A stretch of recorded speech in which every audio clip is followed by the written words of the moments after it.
Hey guys, tonight we're stepping into a world of carbon paper and cigarette smoke, of ringing telephones and perfectly typed letters, of women who kept entire offices running with nothing more than a steno pad, a steady hand, and a smile that never once let on how much they actually knew. Before we go any further, thank you, genuinely. This topic came from one of you, and I want you to know that those suggestions mean everything.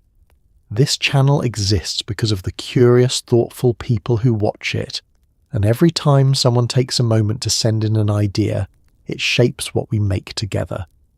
If you are enjoying what we do here, please take a second to like and subscribe. It helps more than you know, and it costs you nothing but a tap. And if you have not found us on Spotify yet, the link is in the description below. We are there now, whenever you need something quiet and unhurried to listen to. Now, get comfortable, dim whatever light is still on, pull your blanket a little closer, maybe switch on a fan if that is your thing. Because we are about to slow everything down. Have you ever wondered what a Tuesday morning actually felt like inside an American office building in 1955? What it smelled like when the elevator doors opened onto the 14th floor, that particular mixture of fresh paper and percolated coffee and something faintly floral. What it sounded like when a dozen typewriters were all going at once, keys striking in overlapping rhythms like rain on a tin roof. Did the women who sat at those desks feel proud of their work, or tired of being invisible, or both at the exact same time? What did it feel like to be the person who knew every secret in the building and was expected to keep every single one? What happened at lunchtime? What did a woman do with her hands when the phone wasn't ringing? Did anyone ever say thank you? And just like that, it is 1952. The elevator doors slide open with a soft mechanical sigh. The carpet is a deep institutional green. Somewhere down the hall, a phone is already ringing, and at the desk nearest the window, a woman in a pale blue blouse is straightening her pencils, rolling a fresh sheet of paper into the carriage and getting ready to hold the whole day together. Let's begin where the morning begins, at the desk. Not the big oak one behind the closed door, but the smaller one just outside it. The one positioned like a quiet sentinel between the hallway and the boss's office. The one that faces the elevator so that whoever steps off first is greeted by the same composed, unhurried face every single morning. This is your desk. You arrived before anyone else. You always do. And in the few minutes before the office fills, you stand in the particular stillness of a room not yet inhabited, straightening the inbox, uncapping a fresh pen, smoothing the green desk blotter that smells faintly of the wool it was made from, and settling into the chair the way a pianist settles onto a bench, like someone who knows exactly what the next several hours are going to require of them. The morning light comes in at a low angle this time of year, cutting across the surface of your desk in a long, pale stripe that catches the edge of the stapler and the glass paperweight, and the small ceramic dish where you keep your paper clips. You notice these things the way you notice most things in this office, quietly, without making a production of it. The light will shift by 9. By 10 it will be gone entirely, replaced by the flat overhead fluorescence that turns everything in the room a shade more serious. But right now, in this early hour, before the telephones begin and the elevator starts its steady climbing, the office belongs to a softer version of itself, and you belong to it too. You open your steno pad to a fresh page and set it to the left of the blotter at the angle you have always preferred, close enough to reach without leaning, positioned so the spiral binding does not catch on your sleeve when you write quickly. This is a small thing. It is also not a small thing. The whole of your work is built from arrangements like this one, from the 100 quiet decisions you make before anyone else arrives that determine how smoothly the day will move once it begins. No one has asked you to think this way. No one needed to. It is simply the way the job is done when it is done well, and you've always done it well. By the time the first of your colleagues steps off the elevator, you are already at work. Not visibly, not in a way that calls attention to itself, but in the way that matters, reading through the morning correspondence, noting which letters require an immediate response and which can wait until after the 10 o'clock, checking the appointment book against the notes you made yesterday afternoon before you left. There is a satisfaction in this, in the quiet competence of it, that is difficult to name and almost never named by anyone else. It is not glamorous work. It was never meant to be. But it is precise, and it is important, and you know both of those things even on the days when no one else seems to. The office fills gradually, the way water fills a basin in stages with small sounds, a coat hung on a rack, a drawer pulled open, someone saying good morning to someone else in the hallway outside. The telephone on your desk rings for the first time at 8:47, and you answer it on the second ring, which is the right number of rings, not so fast as to seem idle, not so slow as to seem inattentive, and your voice when you speak is the voice you have always used for this, steady and warm and utterly in command of the next thing that needs to happen. This is what the desk means, really. It is not just a piece of furniture, it is a post, and you are the person who holds it, who has always held it, who will hold it again tomorrow morning when the light comes in at that low winter angle, and the room is still, and the day has not yet made its demands. There is something quietly powerful in that continuity, in the fact that this office runs, in no small part, because you are here at the centre of it, present and prepared, and paying attention to everything all at once.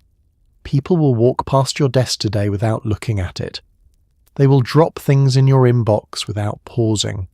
They will ask you questions mid-stride, already moving toward wherever they're going next, trusting that you will have the answer and that the answer will be correct. And you will. You always do. Not because the work is easy, but because you have made yourself into someone for whom this particular kind of difficulty has become fluent, the way a language becomes fluent, not all at once, but in accumulated hours of practice and attention and care. The day stretches out ahead of you now, full and purposeful and already in motion. You uncap your pen once more and begin. It is not yet 8 o'clock, but you have been ready since 7. The rules of the 1950s office are clear on this, and they are never written down, which somehow makes them more binding than anything in the employee handbook.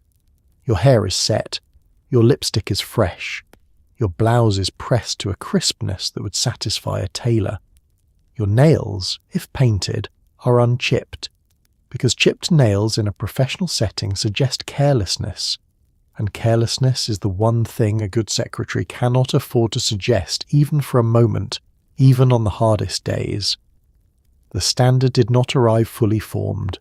It was assembled over time, piece by piece, through observation and adjustment, through the subtle education of watching what the women ahead of you wore and how they carried themselves and what the office seemed to reward without ever saying so directly. You learned that the colour of your lipstick mattered less than its consistency, that you should wear it the same way every day so that your face became a reliable thing in an environment that depended on reliability. You learned that your shoes should be clean but not conspicuous, that your perfume should be present but not the first thing anyone noticed when you entered a room. There is a small ritual involved in pouring the first cup that you have never examined too closely, because examining it might make it feel smaller than it is.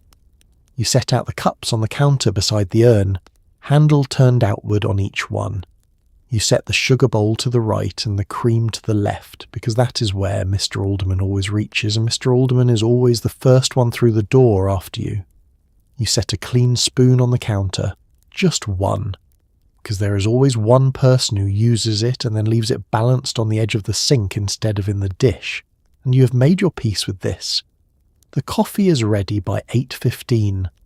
The office by then is beginning to fill, and somewhere in the slight brightening that moves through the room when people smell it, in the way shoulders drop a fraction and voices take on a slightly warmer tone, is the evidence of something you did quietly at 7:55 that no one will think to mention, and that you would not need them to mention anyway. It is enough that it is done. It is enough that the day can begin. When your boss calls you in for dictation, you enter his office with your steno pad held lightly in one hand and a sharpened pencil in the other, and you sit in the chair across from his desk with your ankles crossed and your attention absolute. The shorthand you write is a private language, a system of curves and slashes and dots that looks, to the uninitiated, like the notes of a very hurried physician or the early sketches of a bird in flight. And yet every symbol is precise, every symbol has meaning, and you will translate all of it, perfectly and without a single question, the moment you return to your desk. You learned Greg's shorthand in a classroom that smelled of chalk and floor wax, seated at a desk with a slanted writing surface, and a teacher who moved through the rows with a ruler not to strike anyone but to indicate the angle at which the pen should meet the paper. It took months before the symbols felt natural, before your hand could move fast enough to keep pace with a speaking voice, before you stopped thinking in letters and started thinking in the shapes that stood for them. Now you do not think about it at all. The pencil moves and the meaning arrives on the page, and the process happens somewhere below conscious thought, in the part of you that has simply absorbed the work. Your boss dictates in the way most men of his position dictate, with pauses in unexpected places and a tendency to revise mid-sentence, circling back to change a word or remove a clause, or decide that what he said 3 sentences ago was not quite what he meant. You track all of this without comment, making small notations in the margin that will remind you, when you transcribe, which version he settled on. He does not know you do this. He does not need to know. What he knows is that the letters that come back to him for signature always say what he intended to say, often more clearly than he said it, and that this is simply how things work when you are his secretary. There is something almost meditative about the act of taking dictation well. The room narrows to the voice and the page. Everything else recedes. You're not thinking about the afternoon's correspondence or the filing that needs attention, or the call you need to return before lunch. You're only here, in this chair, in this language, moving your pencil across the paper at the speed of someone else's thought. It requires a specific kind of concentration, total and quiet, and you have always been good at it.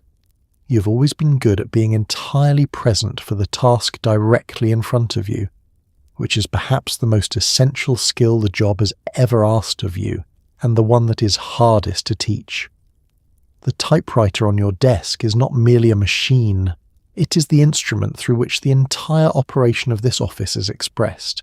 Every letter, every memo, every contract, every carefully worded reply to a client who complained in November and is still waiting for an answer in February. You have typed on this particular model long enough that you know its personality, the way the letter is struck slightly harder than the others, the small lurch the carriage makes at the end of a long line, the satisfying bell that signals you have reached the margin and must now decide whether to hyphenate or begin again. Your typing speed is something you know, the way an athlete knows a personal record, not something you mention, just something you carry.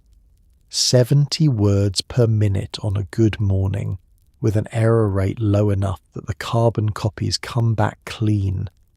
You learned on a heavier machine in school, one that required more force on the keys, and so this office model has always felt almost light to you, almost responsive, the way a door that swings easily surprises you after years of one that stuck.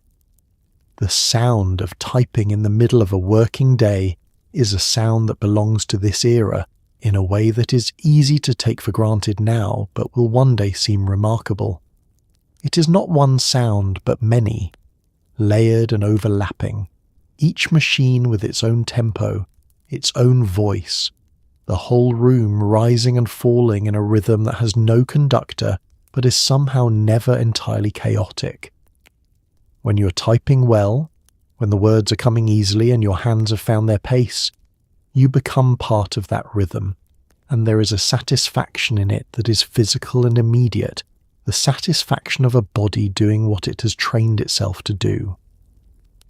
You pull a fresh sheet of bond paper from the drawer and roll it into the carriage with the particular motion your hands have made thousands of times, aligning the top edge against the guide, advancing until the first typing line sits exactly where you want it. You read your steno notes once, then begin. The keys move beneath your fingers and the letters appear on the page, and the morning proceeds as it always does, purposefully, completely, in the language of work. The telephone on the corner of your desk rings somewhere between 30 and 60 times a day, and you answer every single one of them the same way, with a voice that is warm but professional, unhurried but alert, the kind of voice that makes the person on the other end feel, within the first 3 seconds, that they have called the right place. You give nothing away. You never sound flustered. You never let a bad morning colour the way you greet a Tuesday afternoon caller. And this is a skill that takes years to develop and is almost never acknowledged. The telephone itself is a heavy black instrument, bakelite and solid, with a rotary dial that clicks satisfyingly through each number and a handset that you cradle between your ear and shoulder when you need both hands free for the steno pad. You've learned to write while listening without losing either the words on the page or the words coming through the line, and this doubling of attention, this ability to be fully present in 2 places at once, is something you stopped noticing you were doing somewhere in your 2nd year at this desk. There are categories of callers that you have come to know, the way a doctor comes to know patient types. There are the ones who have called before and know what they need and state it plainly and thank you and are gone in under 2 minutes. There are the ones who are not sure what they need and require gentle navigation toward the right department, or the right person, or the right understanding of what they are actually trying to ask. There are the ones who are unhappy, and whose unhappiness must be received without being absorbed, acknowledged without being agreed with, redirected without being dismissed. This last category requires the most of you, and you handle it the best, because you have always understood that most unhappy callers are not really angry at you, and that if you remain steady long enough, they will usually find their way back to the actual reason they called. You take messages in a particular hand, clear and swift, with the caller's name and number, and the time of the call noted at the top. You repeat the number back before you hang up, always, because the one time you did not, the number was wrong and the message was never returned, and the client took his business elsewhere, and you have never made that mistake again. Small lessons like this one accumulate over years into something that looks, from the outside, like natural ability. It is not natural ability. It is attention paid over a very long time, to very small things that turned out to matter, somewhere behind your desk, or perhaps down the hall in a dedicated room that smells permanently of old paper and metal drawer runners, is the filing system, and it belongs to you in the most complete sense of the word. You built it. You maintain it. You know where everything is, not because you consult a master index, though you created one of those too, but because you remember it the way you remember the layout of a house you have lived in for years, instinctively, without effort, the way your hand finds a light switch in the dark. The filing cabinets are steel, painted a grey that was probably chosen because it does not show fingerprints and does not invite sentiment, and they line the wall of the records room in a row that has always struck you as quietly satisfying, like a library where everything has been shelved correctly and nothing is overdue. Each drawer is labelled in the typeface that comes from your machine, because you made the labels yourself when you reorganised the system 18 months ago, when you determined that the previous arrangement had been built around categories that made sense in 1948 and no longer reflected the way the business actually worked. You reorganized it over 3 evenings after hours, which no one asked you to do, and for which no one compensated you, because the reorganization needed to happen, and you were the one who understood how, and you were not the sort of person who waited to be asked for something that was clearly necessary. When you were finished, you updated the master index and left a note on your supervisor's desk, explaining the new structure, written in the straightforward and unembellished prose you use for all internal communication. The work of maintaining the system is ongoing and invisible. Documents must be filed the same day they are processed, not when there is time, not at the end of the week, but the same day, because a misfiled document is indistinguishable from a lost one, and a lost document can cost this office more than a misfiled document ever appears to cost while it is merely sitting in the wrong folder. You know this. You have always operated accordingly.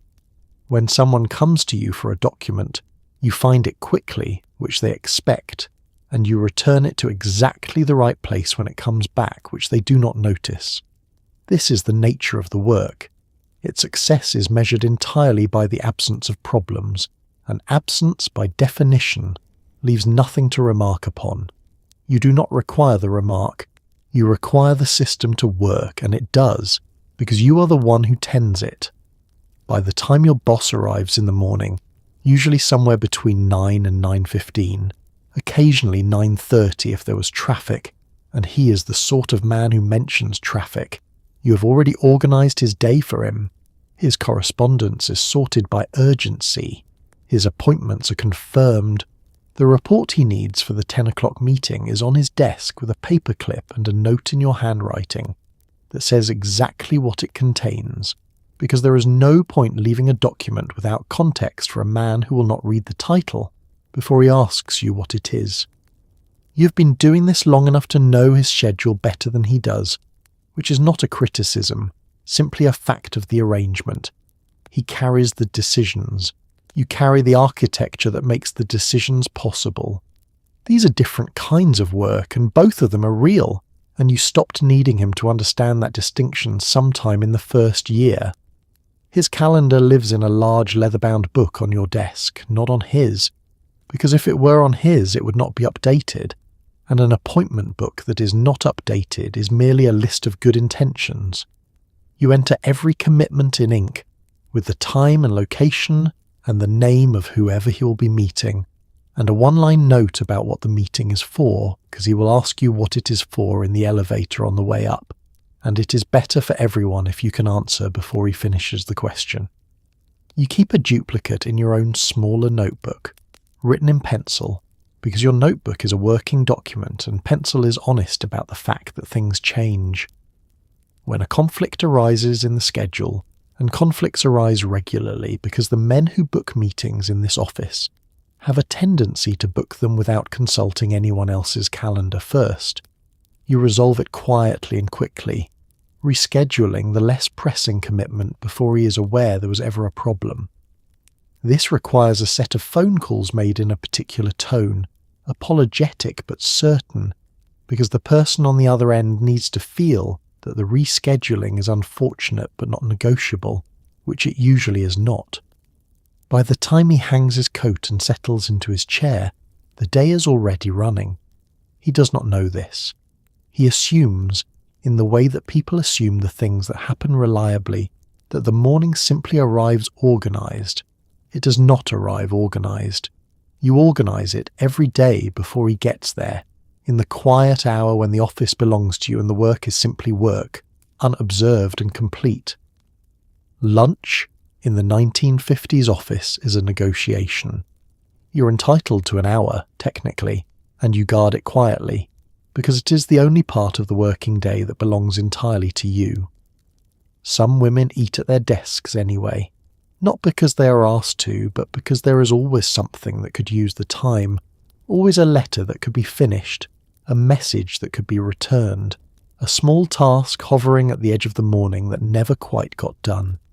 But on the days when you leave the building, stepping out into the noise and light of a city street at noon, something in your shoulders unclenches just slightly, just enough to remind you that you are a person who exists outside of this office too. The lunch counter 3 blocks east is where you go most often, a narrow room with a row of spinning stools and a counter that runs the full length of the building, and a short-order cook who has your usual started before you have finished sitting down. You order the same thing most days, not because you lack imagination, but because the familiar order takes no effort, and the lunch hour is not the time for effort. It is the time for the grilled cheese and the cup of tomato soup and the glass of water, and 20 minutes of not being required to think about anything at all. The women who work at the desks near yours take their lunch at staggered times 10 minutes apart so that the phones are never unattended, and you have arranged this schedule yourself with the same quiet efficiency you bring to everything else.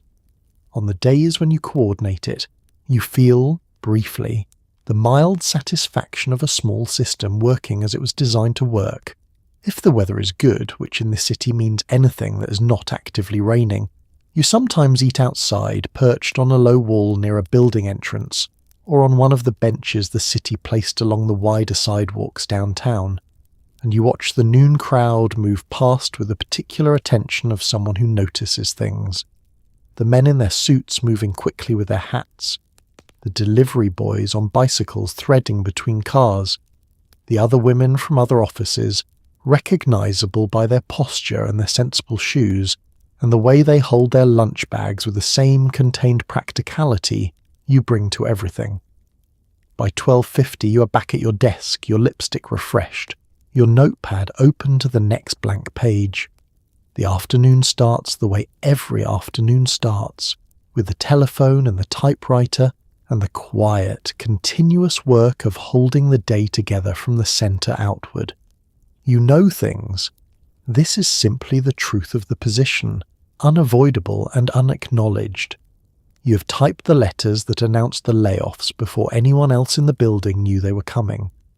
You have scheduled the meeting that ended a man's career and then, an hour later, taken a message from his wife asking what time he would be home for dinner. You have seen the numbers that the quarterly reports soften and the memos that contradict the speeches your boss gives at company lunches, and you have filed all of it, neatly, alphabetically, without a word. This is not gossip.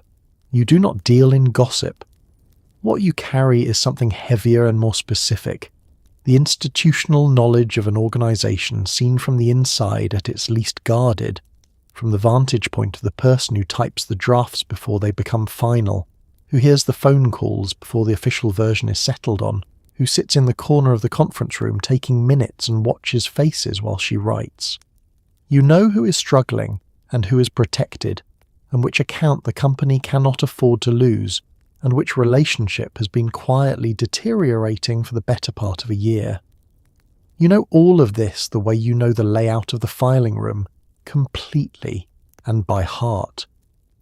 The weight of it is something you learn to carry early, and you carry it without burdening anyone with it, because that is part of the position, and also because you understand, with a clarity that comes from having watched how these things move, that discretion is not just a professional virtue here, it is a form of protection for the people whose confidences you keep, and also for yourself.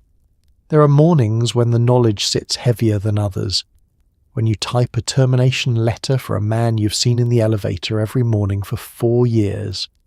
You type it with the same clean margins and the same professional clothes you bring to every letter, because the alternative, the visible weight of what you know, belongs to you alone and would help no one if it showed. You sign it at the bottom with your boss's name, under his instruction, and you place it in the outgoing tray, and you move to the next thing. What you know has never made you powerful in the way that knowledge is supposed to make people powerful, but it has made you careful, and it has made you trustworthy, and it has made you, over the years, into someone this office could not easily replace, though it has never quite said so.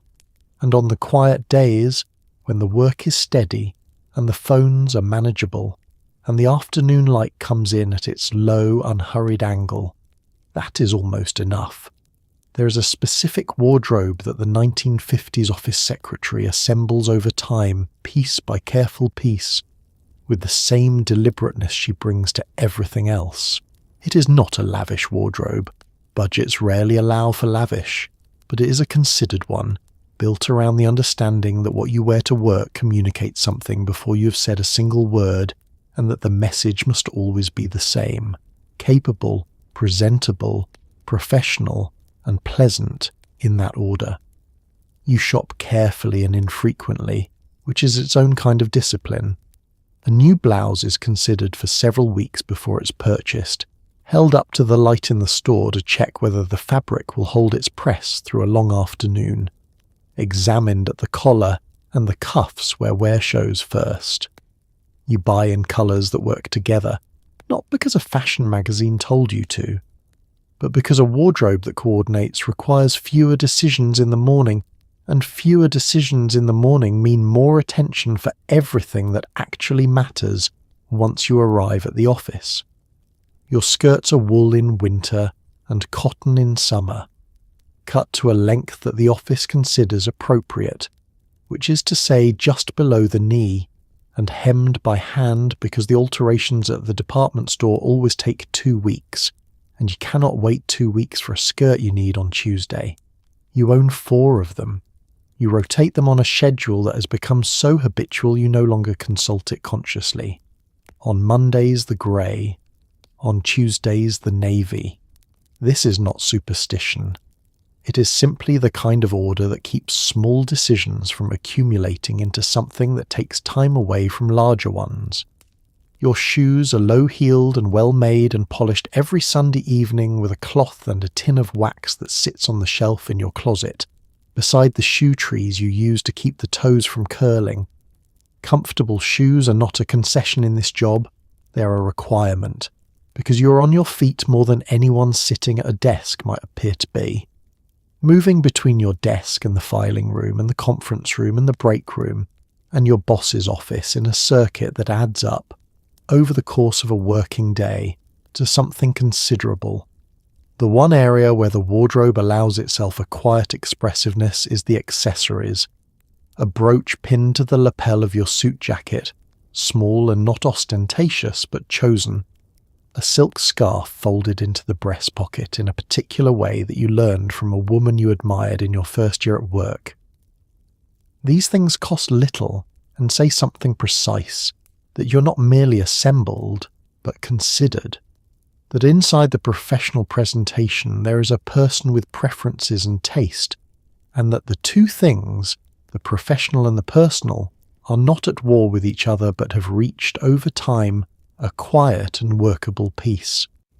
By Friday the wardrobe has completed its week, and you take stock of what needs laundering, what needs pressing, what needs attention before Monday returns. This small accounting, done on a Friday evening while something simmers on the stove, is its own form of preparation, the same instinct that keeps your desk blotter straight and your stenopad angled just so. You're always, in some part of yourself, getting ready for the next morning. It is not anxious preparation. It is simply the habit of someone who has decided that being ready is better than being caught. The 1950s, American office had a social architecture as carefully constructed as any building, and everyone inside it understood, without being told, exactly where they stood. The executives occupied the corner offices and the upper floors. The junior men occupied the middle desks and nurtured their ambitions quietly, and the secretaries occupied a stratum that was simultaneously indispensable and overlooked, essential to every function of the office and yet rarely invited to participate in its decisions, which is a contradiction that most women who held the position navigated with a kind of patient, practical grace that deserves far more recognition than it ever received. You understood the hierarchy from your first week.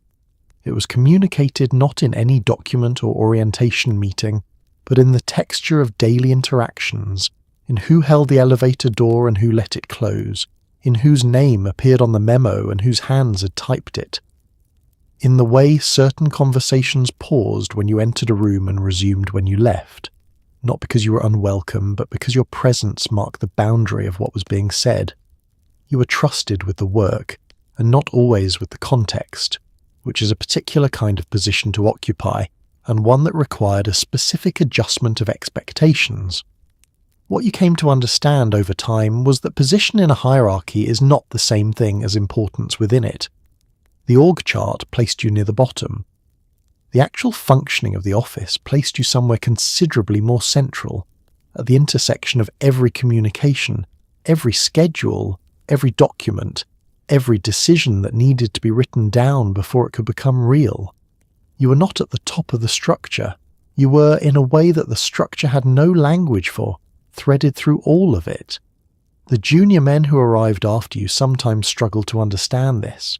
They had been told, by their education and their expectations, that the desk outside the corner office was a way station, a place you passed through on the way to something else.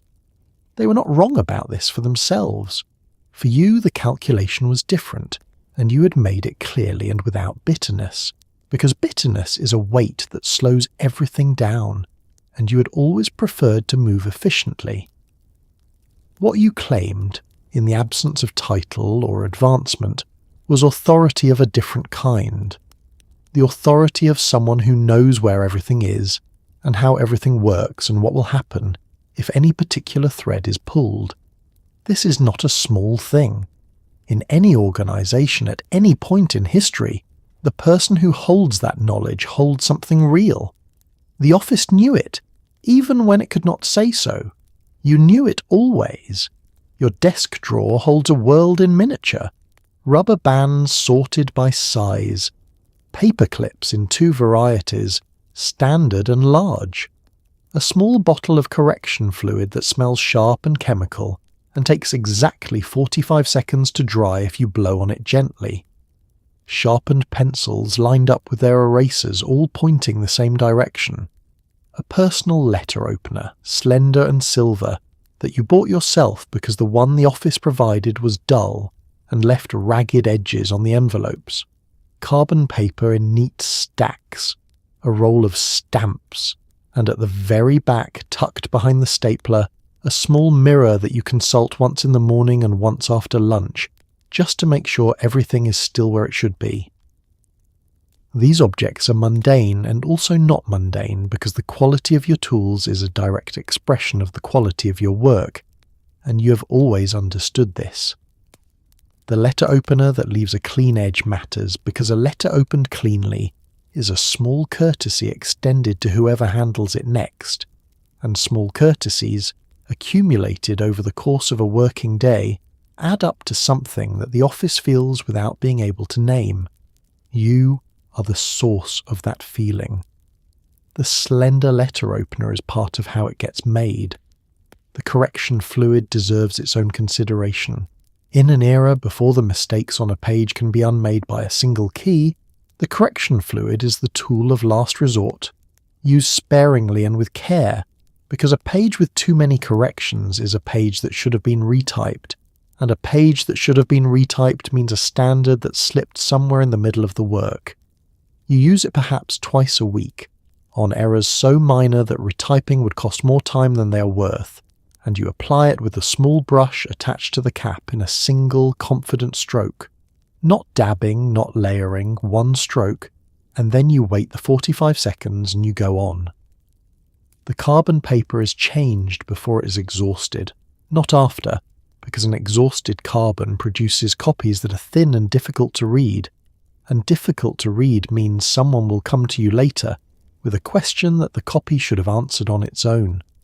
You keep the used sheets in a separate stack until they are collected for disposal, because carbon paper that has been used carries the impressions of everything typed on it, and impressions left lying in an open drawer are a form of carelessness you do not permit yourself. At the end of each working day you sharpen the pencils that have grown dull, aligning them back in the drawer with their sharpened points, all facing the same direction, ready for tomorrow. This is the last thing you do before you put on your coat. It takes perhaps 2 minutes. It is also, in its small way, an act of faith, the quiet preparation of someone who intends to return, who expects the morning to come, who is already, even now, getting ready to begin. There are men in this office and there are men in this office, and you have learned to tell the difference. The first kind are straightforward, reasonable, occasionally forgetful, and generally decent to work with. The second kind are the ones who speak to you as though you are a convenience, who call you dear in a tone that closes off conversation rather than opening it, who interrupt you mid-sentence and then ask you to repeat what you are saying, who leave correction implicit in everything they hand back to you. You manage both kinds with the same measured calm, because the alternative is not available to you, and because you discovered long ago that competence, quiet and consistent and impossible to dismiss, is the most effective form of authority you've been given. The difficult ones follow patterns, which is useful, because patterns can be anticipated, and anticipated things can be managed before they become problems. There is the one who changes his mind between dictation and transcription, and then implies, when the letter does not match his revised thinking, that you must have misheard him. You have developed a practice of reading the transcription back to him before you leave his office, so that the record of what was said exists in the room between you, witnessed by both, before you commit it to the page. He has not noticed you do this. It does not matter whether he notices. There is the one who gives you work at 4:45 and requires it by 8 the next morning, and presents this as a reasonable request, which it is not, but which you meet anyway, arriving early and working through the breakfast hour, because the work needs doing, and you are the one who does it. You have never told him that you came in early. You have simply handed him the completed document at 8 o'clock with the same expression you wear at every other moment of the working day, and he has accepted it as though it arrived by some unexamined natural process, the way men in positions of authority often accept the labour that supports them. What you have learned, most essentially, is that dignity in this position is not something granted from above. It is something you maintain yourself, through the quality of your work and the steadiness of your manner, and the quiet refusal to become smaller than the job requires you to be. You're not small.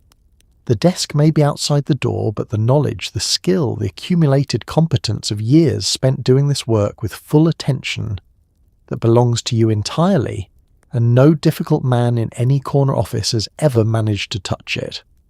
The office Christmas party, or the summer picnic, or the farewell lunch for someone who is leaving to get married, which is the acceptable reason a woman leaves in 1954, these gatherings require something specific from you, a kind of managed warmth that is neither too familiar nor too distant. You're expected to be pleasant and present, to laugh at the right moments, to organise the card that everyone signs, to ensure there is enough ice, to remember that Mr. Henderson does not eat shellfish, and that the new girl in accounts receivable is allergic to something, though you're not certain what. The organising begins days before the event itself, because events do not organise themselves, and someone has to be the person who notices this. You book the restaurant, or order the food from the delicatessen 2 blocks over, or arrange for the conference room to be cleared of its usual furniture and set with folding chairs and a tablecloth that the building manager keeps in a closet on the 3rd floor. You confirm the details twice, because the first confirmation is for the arrangement, and the second is to make sure the arrangement has held, which it sometimes has not. On the day of the party, you arrive at your usual time, which is to say early, and you complete as much of your regular work as the morning allows before turning your attention to whatever the gathering requires. This is not unusual. You're often managing 2 things at once, the visible work and the invisible work running parallel, both of them real, only one of them ever commented upon. At the party itself, you're present in the way you're present at everything, attentive and composed, moving through the room with the kind of ease that looks effortless and is in fact the product of knowing everyone's name and history and general disposition well enough to keep conversation moving in directions that are pleasant for everyone involved. You do not drink more than the occasion calls for. You do not say anything that would be discussed on Monday morning. You laugh genuinely when something is genuinely funny, and you laugh politely when it is not. And the distance between these two laughs is something only you can measure. When the party ends, you are among the last to leave, because someone has to collect the coats from the back room and make sure the building's cleaning staff knows the conference room needs attention, and that someone is always you. You do this without resentment, because resentment is not a useful thing to carry, and you have always been practical about what you carry. You walk home or to the bus stop in the cold evening air with the quiet satisfaction of something completed, the party behind you, the Monday morning ahead, and the whole of the weekend in between to be simply yourself. You are not the first woman to sit at this desk. If you open the bottom drawer on the left side, the one that sticks slightly in humid weather, you will find, pushed to the very back, a hairpin that is not yours, a half-used booklet of 2-cent stamps from several years ago, and a small handwritten note in a careful, rounded script that reads simply, "Check the ribbon before 11. You do not know who left it. You never will. But you check the ribbon every morning before 11, and it has never let you down. And that small inheritance, wordless and practical and entirely female, is its own kind of continuity. You think about her sometimes, the woman who sat here before you, not with sentimentality, not with the soft romantic feeling that the word predecessor might suggest, but with something more practical and more genuine, a kind of collegial respect for someone who navigated the same terrain before you arrived and left the ground a little more even because of how she walked it. She broke in the chair, which no longer squeaks. She established the relationship with the building's maintenance staff that allows you to get things fixed without filling out 3 separate forms. She negotiated, in her own quiet way, the particular understanding that exists between this desk and the corner office, the unspoken agreement about how information moves and how the day is organised, and what the word ready actually means in this specific context. You inherited all of this, without knowing you were inheriting it, the way you inherit most of the things that shape a life, by arriving into a world that was already partially arranged by people you never got the chance to thank. The women before her left things too, though their traces are fainter, visible only in the oldest layers of the filing system, in the handwriting on labels that predates your tenure by a decade and more, in the organisational logic of certain folders that reflects an understanding of the business from an earlier period, before 2 of the divisions merged and the client list expanded and the correspondence volume doubled. You have adjusted and updated, but you have not erased. Because erasing would mean losing the institutional memory embedded in those older arrangements. And institutional memory, you've come to understand, is one of the things that keeps an organisation coherent across the turnover of its people. There is a tradition in offices like this one that passes not through any formal channel, but through proximity and attention, through the hour spent showing a new woman the supply cabinet, through the offhand comment made while waiting for the elevator, through the note left in a drawer by someone who understood that whoever came next would need to know. You are part of this tradition whether you have named it or not. You have already passed things on in the ordinary course of the working day to the woman who joined the pool last spring and who came to you in her second week with a question she was almost embarrassed to ask. You answered it completely, and without making her feel the question was small, and in doing so you extended the same courtesy that was extended to you once, by a woman who has since left this office, and whose name you still remember. What you leave behind when you eventually leave will not be catalogued or commemorated in any official way. It will live in the systems that continue to function after your departure, in the filing method that persists because it works, in the scheduling approach that becomes simply how things are done because it has always worked, in the small habits absorbed by whoever comes next without their knowing where the habits came from, or that they came from anywhere at all. This is not a melancholy thought, or not only that. it is also an accurate and quietly satisfying one. The recognition that good work leaves a shape in the world even when it leaves no name, and that the shape, maintained and passed forward by the people who come after, is its own form of permanence. The hairpin in the drawer, the note about the ribbon. The legacy is already being written, one ordinary morning at a time, in the only language that has ever reliably lasted, the language of work done well and passed on.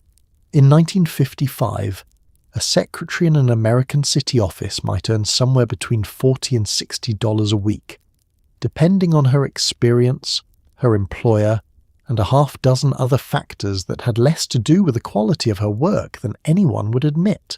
This was enough to cover a shared apartment, a modest wardrobe maintained carefully across several years, public transportation, lunch most days, and very little else. The men she worked beside, men whose correspondence she wrote, and whose schedule she maintained, and whose ideas she sometimes quietly improved, earned considerably more, and this was not spoken of, not directly, not in the office kitchen or the elevator, not anywhere, because speaking of it would have accomplished nothing and cost something, and the women who made their careers in this era understood the mathematics of that trade-off in their bones. Your pay envelope arrives on Friday afternoon, delivered to your desk by the bookkeeper, in a gesture so habitual it barely registers as a human interaction. A slip of an envelope placed at the corner of the blotter while you're looking at something else, as though the transaction is too ordinary to require eye contact. You open it when he is gone, not because the amount will surprise you, it never does, but because checking is a form of respect for your own circumstances, a refusal to be vague about what you have and what you owe and what remains. You do the accounting in your head in the time it takes to read the figure, rent and the electric bill and the instalment on the winter coat, and what is left for the week ahead. And the arithmetic is always tight and always workable and always the same. The silence around money in this office is one of the more complete silences you have encountered, and you have encountered many silences in this working life. The silence around certain personnel decisions, the silence around the gap between what the quarterly reports say and what the correspondence suggests, the silence around what the women in this pool actually know versus what they are assumed to know. But the silence around salaries is different in character from these others. It is not the silence of discretion, which is chosen and purposeful. It is the silence of a system that depends on the comparison not being made, and everyone in the system understands this, and almost no one says so. You do not discuss your salary with the women who share the secretarial pool, because this is simply not done. Not in this office, not in this decade, not in this particular configuration of professional life. The silence is mutual and unremarked upon, and sustained with the same collective discipline that sustains all the other silences that hold this world in its current shape. What you know, and do not say, is that the woman at the desk beside yours has been here 3 years longer than you, and almost certainly earns what you earn, and that this information exists in the room between you as something both of you understand, and neither of you will ever make explicit, because making it explicit would require deciding what to do with it, and that decision, in 1955, has nowhere useful to go. The economics of the position require a particular relationship with sufficiency, a cultivated ability to find in what is available the full measure of what is needed, and to derive from the work itself the satisfactions that the compensation does not provide. This is not resignation. It is not the absence of ambition or the acceptance of injustice as permanent. It is the practical wisdom of someone who has decided to do the work in front of her as well as it can possibly be done, not because the reward is proportionate to the effort, but because the work is real and the doing of it well is its own form of integrity, and integrity once chosen does not require the external conditions to be fair in order to hold. The whole of the story is larger than the pay envelope, and you have always known this. It is the work itself, which is demanding and various and genuinely important to the functioning of an organisation that would notice its absence immediately and acutely. It is the knowledge that what you do every day is not peripheral but central, not decorative but structural, not support function in the diminishing sense of the phrase, but a load-bearing element in the most literal one. These are not consolations offered in the absence of fair compensation. They are simply also true, and you have always been capable of holding more than one true thing at once, which is, in its own way, one of the most useful things the job has ever taught you. Ambition in a woman in 1952 is a complicated thing to wear. Too visible, and it makes people uncomfortable. Not you, necessarily, but the people around you who have a stake in the existing arrangement. So you learn to want things sideways.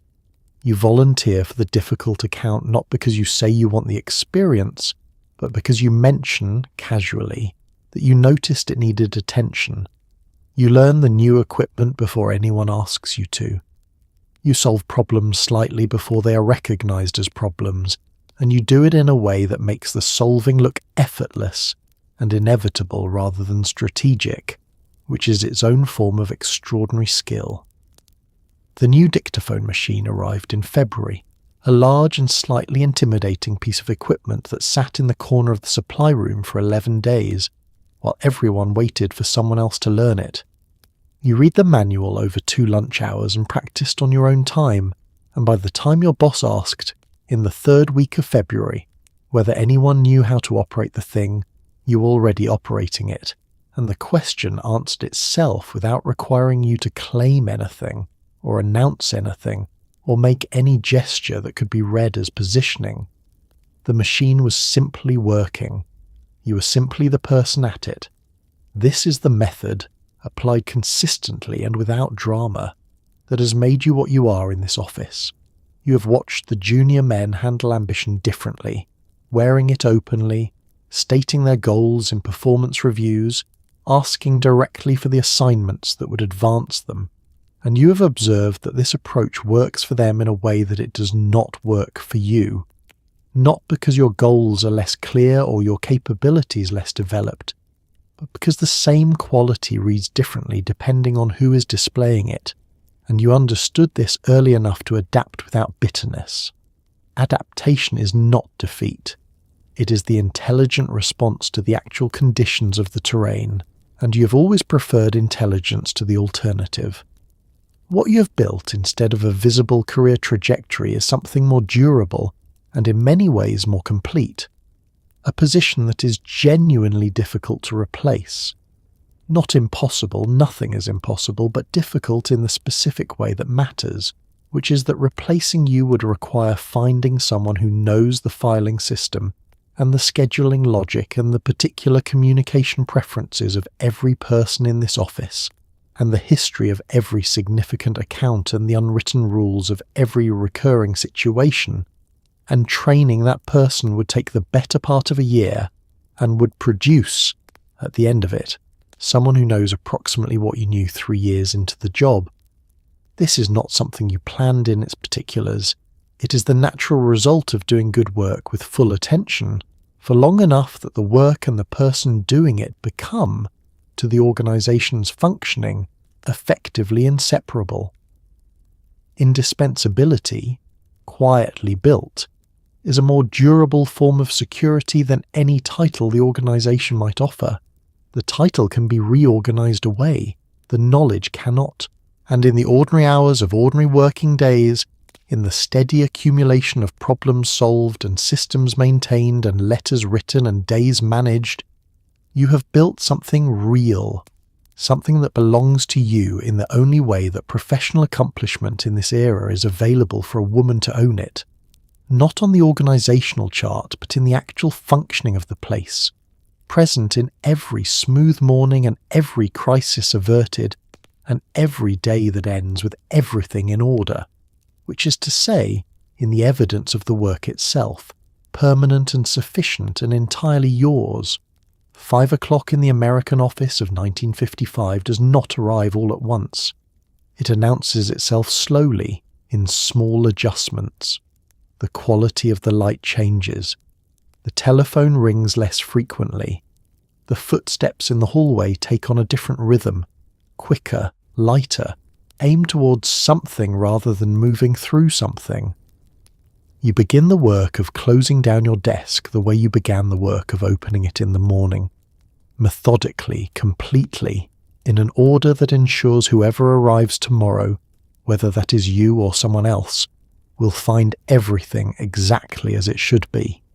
The outgoing correspondence is reviewed one final time before it goes down with the afternoon post, each envelope checked against the list you maintain in the left margin of your daily log, because a letter that was drafted and typed and addressed and then missed the post through an oversight in the final step is a letter that failed at the last possible moment, and last moment failures are the ones that sting most precisely because they were so nearly avoided.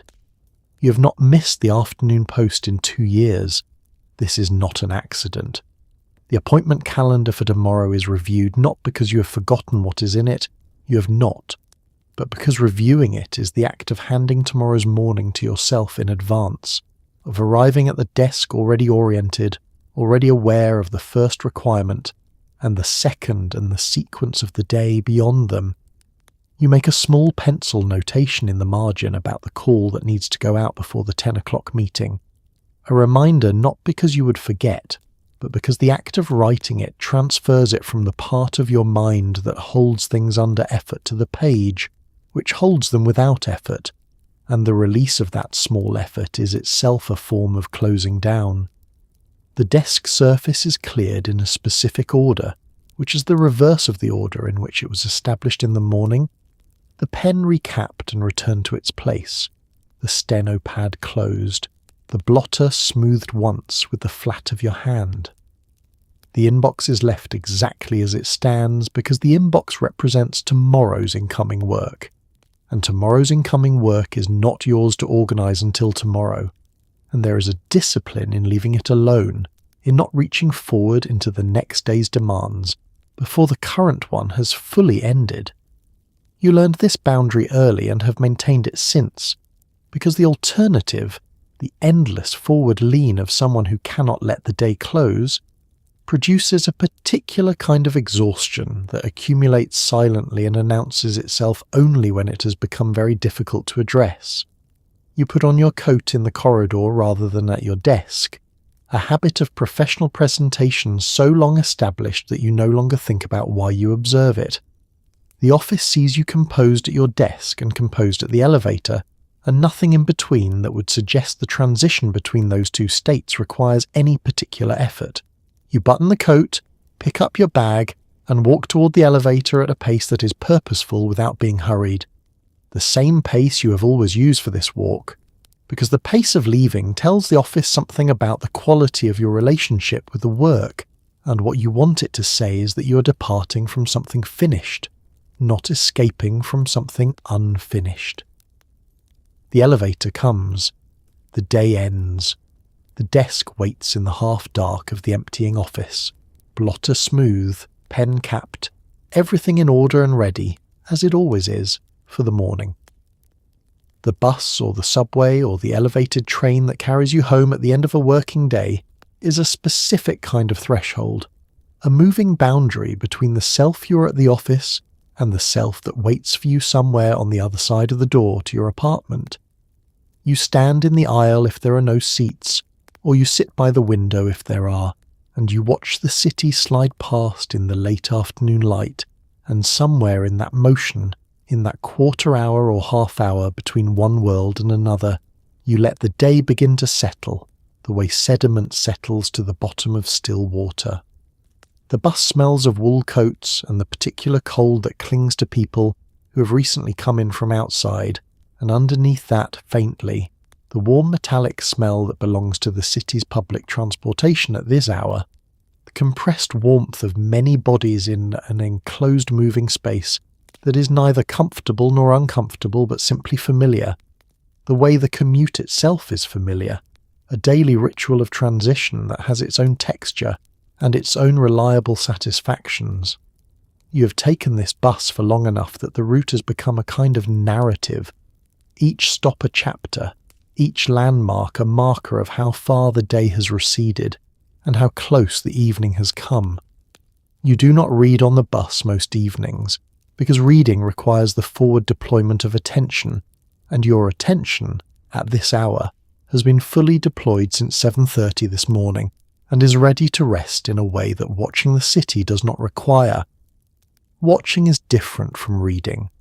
It asks nothing of you beyond presence, which is the one thing you have in abundance at this hour, having given everything else the day required of you. You watch the shop windows and the street corners and the people on the sidewalks moving through the last of the afternoon light, and you let what you see pass through you without holding any of it, which is its own form of rest. The shedding of the professional self happens gradually across the length of the commute, not all at once, but in the incremental way that most real changes happen. So gradually you do not notice the individual moments of it, only the cumulative effect.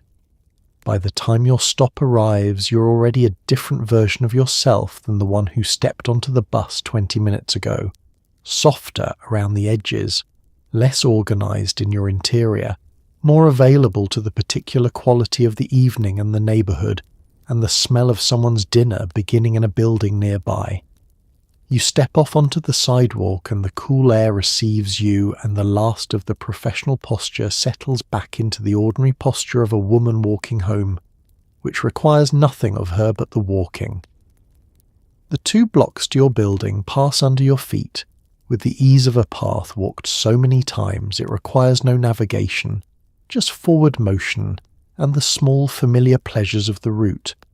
The window box on the 2nd floor of the corner building that someone tends with evident care, the sound of a radio from an open window on a mild evening, the particular quality of the light at this hour on this street in this season.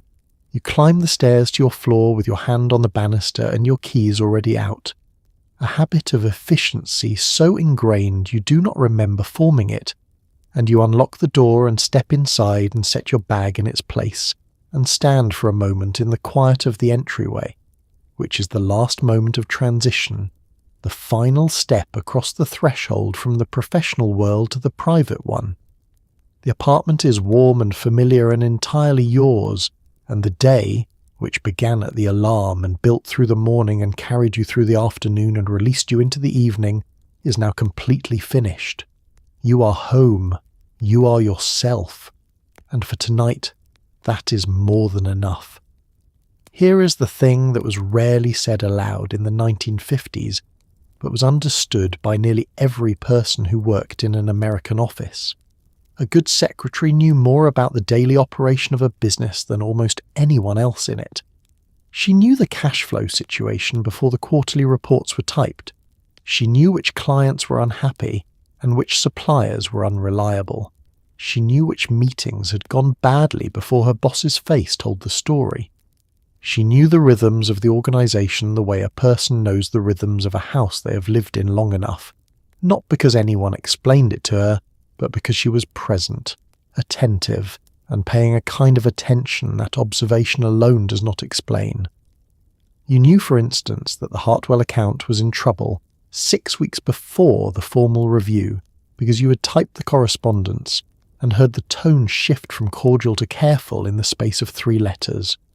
A word changed here, a phrase softened there, the closing becoming slightly more formal than the previous one, and these small adjustments, invisible to most readers, were perfectly legible to someone who had been handling this organisation's written voice long enough to know when it was under strain. You noted it. You said nothing. You prepared the file with extra care and made sure the relevant correspondence was organised and immediately retrievable, because you understood that when the formal review arrived, someone would need it quickly, and that someone would come to your desk and you would be ready. You knew that the proposed merger your boss discussed in hushed tones with the vice president on Thursday afternoons was moving faster than anyone had announced, because the documents crossing your desk had begun to change in character, more legal, more specific, more careful with language in the way that things become careful when they're becoming real.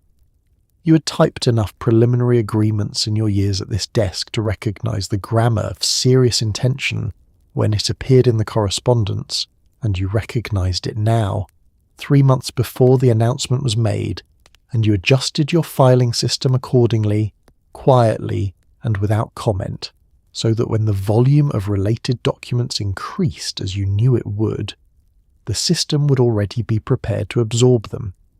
This kind of knowledge accumulates without effort when you are the person at the centre of the paper flow, when every letter comes through your hands before it reaches its destination, when every phone call is routed through your desk, when every visitor passes your chair before they reach the door they came for. You are, in the most literal sense, the point through which the organisation communicates with itself, and communication, when you handle enough of it over enough time, becomes transparent in ways that would surprise the people generating it. Patterns emerge, rhythms establish themselves, and once you have learned to read those patterns, the organisation stops being a collection of separate conversations and becomes something more coherent, a single ongoing story that you follow from a position of unusual proximity. What you do with this knowledge is a matter of character, and your character has always been clear on this point. You use it to do your job better, to anticipate what will be needed before it is requested, to prepare for conversations that have not yet been announced, to smooth the passage of a day before anyone else has seen its shape. You do not use it to advance yourself socially, to trade in the currency of office gossip, or to make anyone feel that their privacy in your presence is less complete than they believe it to be. The trust that comes with the position is not a small thing. You have never treated it as one, and the people who work in this office, from the most senior to the most recently arrived, move through their days with the particular ease of people who have, without necessarily articulating it, decided that you are safe. There are moments, usually in the quiet of a late afternoon when the office has thinned and the telephone has gone briefly still, when you allow yourself to consider the full extent of what you carry, not as a source of pride, because pride in this particular knowledge would be a misunderstanding of what it is and where it came from, but simply as an accurate accounting of what the position involves. You hold, in the organised interior of your professional mind, a picture of this organisation that is more complete than almost anyone else's, assembled from thousands of small pieces over years of careful attention. It is not yours to use as you choose, it is yours to steward. And stewardship, practised faithfully and without expectation of recognition, is its own form of professional integrity, quiet and durable and entirely sufficient unto itself. The office runs well in no small part because of what you know and how you hold it. This is true whether or not anyone in the building has ever stopped to consider it. And on the ordinary days, which are most of the days when the work is steady and the systems are functioning, and the morning moves into the afternoon with the smooth efficiency of something well maintained, that truth sits at the centre of everything, unacknowledged and absolute, like the foundation beneath a building that nobody thinks about until the day they need to. Not every woman who sat at a secretary's desk in 1953 was still sitting at one in 1963. The decade between those 2 years held, for some women, a quiet and determined migration, through night school and correspondence courses and skills accumulated during lunch hours, towards something adjacent, something slightly elevated, something that the 1950s would have called exceptional, and the 1970s would simply call a career. These women moved carefully, laterally at first, into editorial work or bookkeeping or office management, sometimes into their own small businesses, sometimes into positions that had no formal name yet because no one had thought to create a title for a woman who knew as much as she did. You have watched this happen with women you knew at adjacent desks, women who arrived the same year you did, and who left, not all at once, but in the gradual way that purposeful people leave things, by growing beyond the edges of the available space until the space can no longer contain them. One woman in the pool began proofreading documents on her own initiative in her second year, caught 3 errors in a contract that would have been costly, and was offered a position in the editorial department of the parent company by her 4th year. She sat 2 desks to your left for 3 years, and you watched her make the transition with the quiet admiration of someone who recognizes a well-executed move when she sees one. She did not announce her ambition. She simply demonstrated her capability, consistently and in the direction she wanted to go, until the destination arrived to meet her. Another woman took a bookkeeping course on Tuesday evenings for 18 months, attending class after a full day at the office, returning home late and tired, and doing it again the following Tuesday without complaint or fanfare. When a position opened in the accounting office, she applied, and her familiarity with the firm's financial language and her knowledge of its internal systems gave her an advantage over other candidates that no amount of formal training could have replicated. She was offered the position on a Wednesday afternoon. She cleared her desk on Friday. You typed her farewell card yourself, and you meant every word of it. You have thought about your own trajectory with the same steady practicality you bring to everything else. Not with urgency, not with the anxious energy of someone who feels she's falling behind, but with the methodical curiosity of someone who takes stock regularly and adjusts accordingly. There are skills you possess that extend well beyond the boundaries of the position, and you know this with the same quiet certainty that you know the filing system and the appointment calendar and the precise temperature at which the coffee urn performs best. The organizational intelligence, the facility with language, the ability to hold complex systems in your attention and navigate them without effort or visible strain. These are not small skills, and they are not exclusively secretarial ones. They are the skills of someone who understands how things work and can make them work better, and they have been sharpened over years of daily use to a degree that the position itself no longer fully exercises. The question of what comes next is one you return to periodically, the way you return to the supply cabinet to see what is running low and what needs replenishing. You're in no hurry, because hurry distorts judgment, and you have always trusted your judgment more than your impatience. The work in front of you is real and demanding and not yet finished, and finishing it well is its own form of preparation for whatever follows. But you keep the question alive, tended carefully in the part of your attention that the daily demands of the position do not reach, because the women you have admired most in this working life are the ones who never stopped asking it. What you know, watching the women who have moved on and the women who have remained, is that the secretarial desk is neither a ceiling nor a destination but a vantage point, one of the best available in any organization, from which the whole of the operation is visible, and from which a clear-eyed, capable woman can see, if she is paying the right kind of attention, exactly where the opportunities are, and exactly what she would need to be ready for them. You've been paying that attention for years. The desk outside the corner office has been your classroom as much as your workplace, and the education it has provided, invisible and unaccredited and entirely real, has been preparing you for something. You're not yet certain what, but you keep your stenopad angled just so, and your pencil sharp and your attention full, and you trust that when the moment comes, you will recognize it.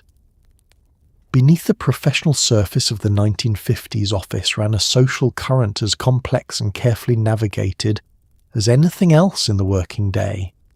The relationships among the secretarial pool, the alliances and the tensions and the unspoken loyalties were their own kind of institution. There were women who had worked together for a decade and knew each other's families, who brought food in on Fridays and remembered each other's birthdays without needing a calendar, and there were women who competed quietly and permanently for the better assignment, the more respected boss, the desk by the window, in a competition that was never acknowledged, because to acknowledge it would have required discussing ambition, and ambition, in this context, was a door left carefully ajar rather than opened. You have navigated this social landscape with the same care you bring to everything else in the working day, understanding early that the relationships among the women in this office are not separate from the work but woven through it, inseparable from its daily texture in ways that the organisational chart cannot represent and that no training manual has ever attempted to address. A cold shoulder at the coffee urn can make a long afternoon considerably longer. A reliable ally 2 desks over can smooth a difficult morning in ways that no formal procedure accounts for. The social life of the office is not a distraction from the work. It is, in its own way, part of the work, and the women who understand this tend to do both better than the ones who do not. You have always invested in these relationships quietly and consistently, not because you calculated their value in advance, but because the women around you are interesting and capable and deserving of the same quality of attention you would want extended to yourself. You know who takes her coffee black, and who has been saving for a particular coat since September, and whose mother has been unwell since the winter, and who will need, on certain mornings, the small accommodation of being spoken to gently and not required to explain why. You carry this knowledge the way you carry all the knowledge the job generates carefully and without making a production of it, and you deploy it in the same way, at the right moment, in the right tone, without calling attention to the fact that you noticed anything at all. The social life of the office operates on 2 levels simultaneously, the visible and the invisible, and fluency in both is its own form of professional skill. At the visible level there are the pleasant exchanges in the break room, the mild shared humour of a working day among people who spend more waking hours together than they do with their own families, the collective sigh of relief when a difficult week ends and someone produces something from the bakery near the bus stop to mark the fact. At the invisible level there is something more intricate, the careful management of proximity and distance, the reading of moods and the adjusting of behaviour accordingly, the maintenance of a social equilibrium that allows the work to proceed smoothly even when the human weather of the office is not entirely calm. Friday afternoons carry their own particular warmth in the secretarial pool, a quality of loosening that the rest of the week holds more carefully in check. The typewriters slow their rhythm. Someone has news, a sister's engagement, a nephew born on Tuesday, something small and personal and worth the pause it takes to share it. Laughter comes a little more easily and a little less carefully than it does on a Monday morning, and in these moments the office reveals what it has been all along beneath the professional surface. A community of women holding each other up in the ordinary way of people who share a life, which is what a working day, at its most honest, actually is. The competition is real, and so is the camaraderie, and the skill is in honouring both without letting either one overtake the other, which is, in the end, the same skill the whole of the working life requires. There are things about the 1950s office that no photograph can carry, things that existed only in the experience of being inside it, present and breathing and alive to everything the day contained. The smell of fresh carbon paper, sharp and slightly chemical, mingling with the warm electrical scent of the photostat machine down the hall. The smell of the coffee from the break room and the particular dusty warmth of paper that has been touched by many hands. The sound of a dozen typewriters in a room where the windows do not open far enough to let the street noise in. That layered percussion of keys and bells and returning carriages, each machine with its own voice, each operator with her own rhythm, the whole thing rising and falling across the morning like something almost musical. By mid-morning the office has reached its full sensory pitch, and it is a pitch you know so well that any deviation from it registers immediately, the way a musician hears a wrong note in a familiar piece before they have consciously identified what changed. The telephone that rings 3 times without being answered. the particular quality of silence that settles over the pool when someone senior walks through, the sound of the photostat machine beginning to struggle, a grinding reluctance that means someone will be at your desk in 4 minutes, asking if you know how to clear it. And you do, because you always do, because knowing how to clear the photostat machine is exactly the kind of knowledge that never appears in a job description and is always, without exception, required. The smell of the office changes across the day in ways that are subtle, but that you have come to register without effort.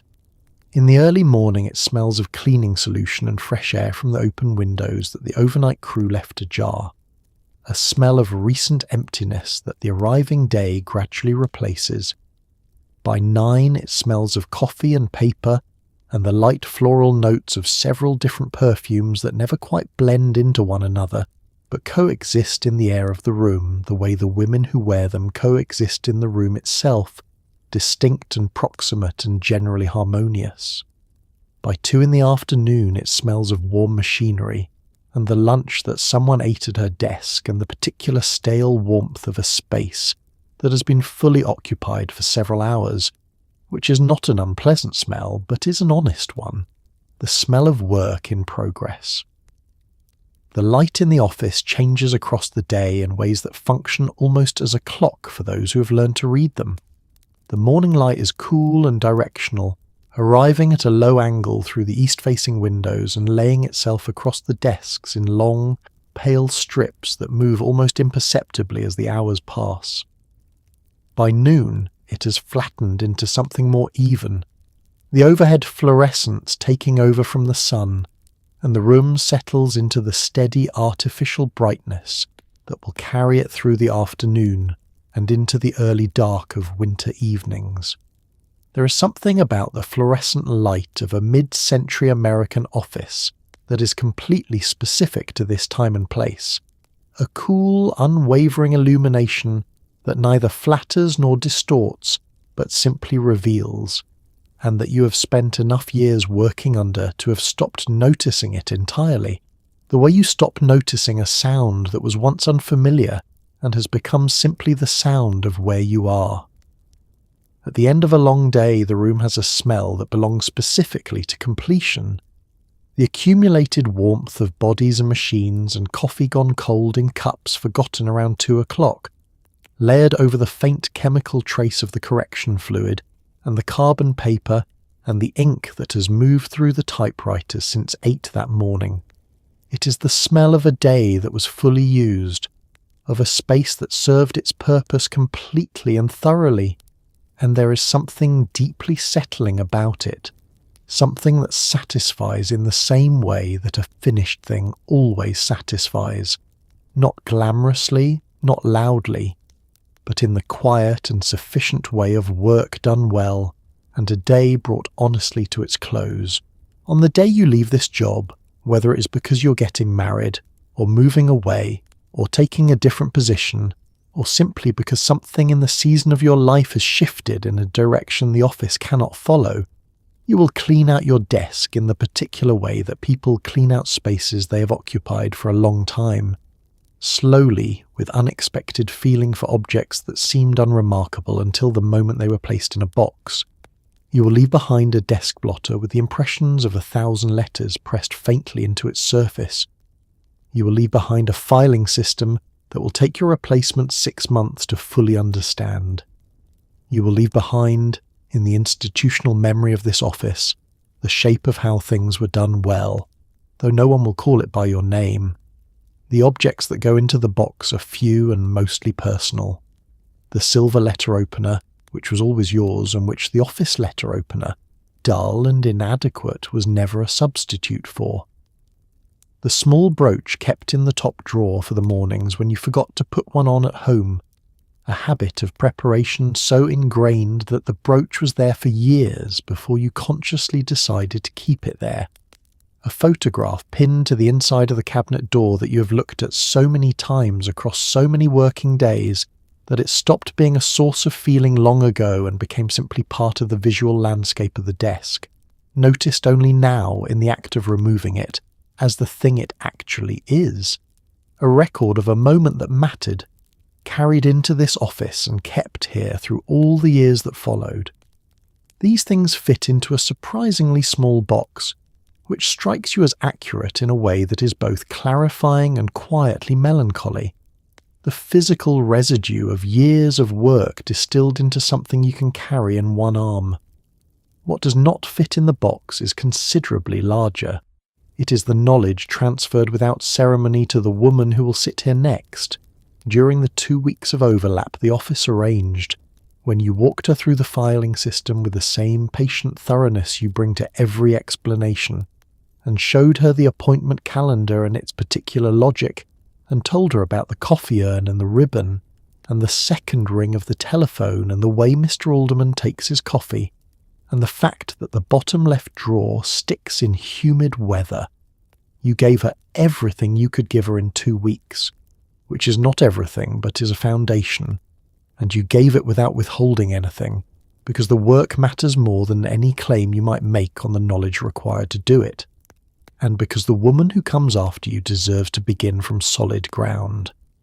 The afternoon you leave, a small gathering assembles in the break room, the kind that offices produce for these occasions, a cake from the bakery 2 blocks over, and a card signed in a dozen different hands and a few warm words from your supervisor about your dedication and your professionalism and the reliable quality of everything you brought to this desk for the years you sat at it. The words are true. They are also, inevitably, insufficient, because the language available for these occasions was not designed to hold the full weight of what a woman like you actually contributed. And you have always known this and have never required the language to do what it cannot do. You receive the words with genuine grace because they are offered with genuine feeling, and genuine feeling, whatever its limitations of expression, is worth receiving gracefully. You shake hands.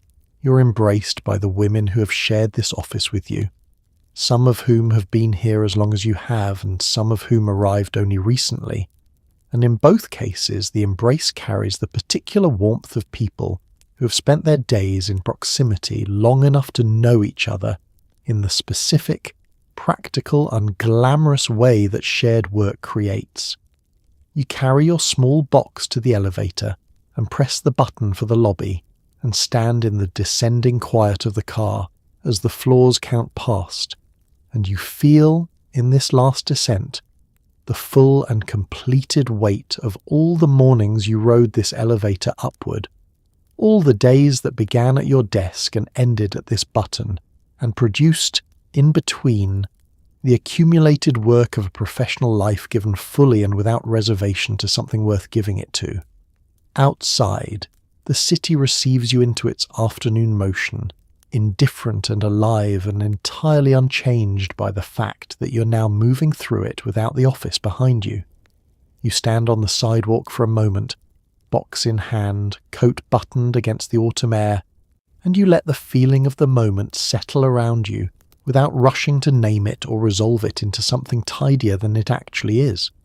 It is not simple. It is completion and loss, and the particular pride of someone who did something well for a long time and knows it.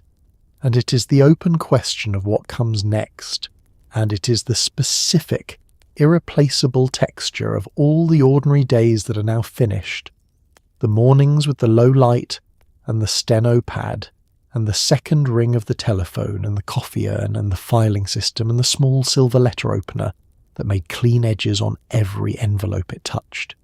You will carry all of it with you, every bit of it, into whatever comes next. And somewhere behind you, in the office on the 14th floor, the desk sits ready for tomorrow, the blotter smooth, the inbox straight, the systems intact and functioning, holding the shape of everything you built there, quietly and permanently and in a way that will outlast the memory of your name. There is a curriculum that exists in every American office of the 1950s, that appears in no training manual and is covered in no secretarial school course, a body of knowledge transmitted entirely through observation and inference, and the occasional quiet correction delivered in passing by someone who has been here longer and knows better. It covers things like which executive prefers his messages delivered in person and which prefers to find them on his desk, which conference room runs cold in winter and should therefore never be booked for a meeting that requires anyone to think clearly and precisely how long a silence should be allowed to develop before you fill it, and when, on the contrary, the most useful thing you can do is say nothing at all. You absorb this curriculum without registering that you are doing so, in the way that you absorb most of what the job requires, through sustained presence and the particular kind of attention that becomes second nature when the work demands it every day. The first unwritten rule you learned was about timing, specifically the timing of information. There is a right moment to bring your boss a piece of news and a wrong moment, and the distance between them is not always obvious from the outside but becomes legible with experience. Bad news delivered just before a meeting sits differently than bad news delivered just after one. A complication raised on a Monday morning when his coffee is still fresh and his energy is at its weak high point lands better than the same complication raised on a Friday afternoon when the week has already taken what it wanted from him. You do not manipulate this timing cynically. You simply understand that the reception of information is shaped by context, and that part of your job is to manage context, which is a form of care as much as it is a form of strategy. The second unwritten rule was about visibility, specifically the management of your own. There are moments in an office when being seen is useful, and moments when it is not, and the skill is in knowing which is which without having to calculate it each time. When a senior visitor arrives unexpectedly, you're visible enough to be helpful and composed enough to be reassuring, a presence that signals competence without demanding attention. When a disagreement is developing between two people above you in the hierarchy, you become, without making a performance of it, very interested in whatever is on your desk. This is not cowardice. It is the professional equivalent of knowing which rooms to walk through and which to walk past, a spatial intelligence applied to human situations, and it requires as much practice as any technical skill the job demands. The third rule was about the telephone, specifically about what you communicate in the 3 seconds before you say anything at all. A telephone answered on the first ring suggests someone with nothing to do. A telephone answered on the 4th suggests someone overwhelmed or inattentive. The second ring is the right ring, and the tone of the voice that follows it must be the same at 3 in the afternoon on a difficult Friday as it is at 9 on a calm Tuesday morning, because the person calling cannot see your face and is forming their entire impression of this organization from the quality of your hello. You understood this rule completely by the end of your first month and have not deviated from it since. The fourth rule, and perhaps the most quietly important, was about memory. Not the memory required to transcribe dictation or recall a filing location, but social memory, the kind that registers what a person mentioned in passing 3 weeks ago and produces it at the right moment as evidence that they were heard.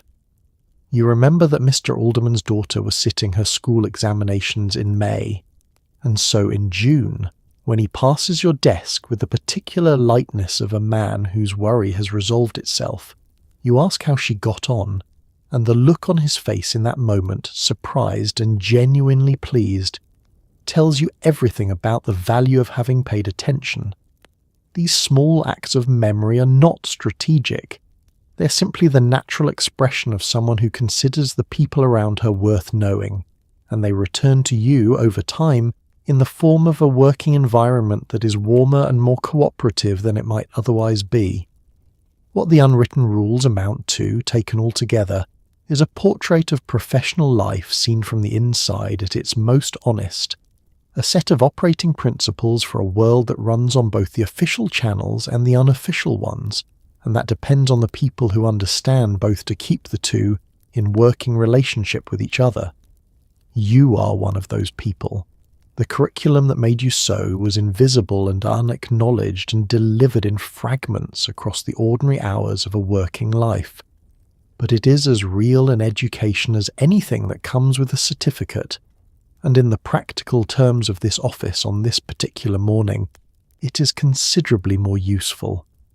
A business letter in 1955 is not simply a communication, it is a document, a record, a representation of the organisation that sends it, and the secretary who composes it understands all three of these things simultaneously while she's typing it. The letter must say what it means and mean only what it says. It must be warm enough to sustain a relationship and precise enough to be cited in a dispute. It must arrive on the recipient's desk looking as though no effort was involved in its production, which is to say it must look effortless, which is to say it must be the product of considerable effort applied with enough skill to conceal itself entirely. You have written hundreds of these letters. You have written them from dictation, and you have written them from a single sentence of instruction, and you have written them from nothing more than a description of the situation, and the quality of the result has been, with very few exceptions, the same across all three conditions. The paper matters before a single word is typed.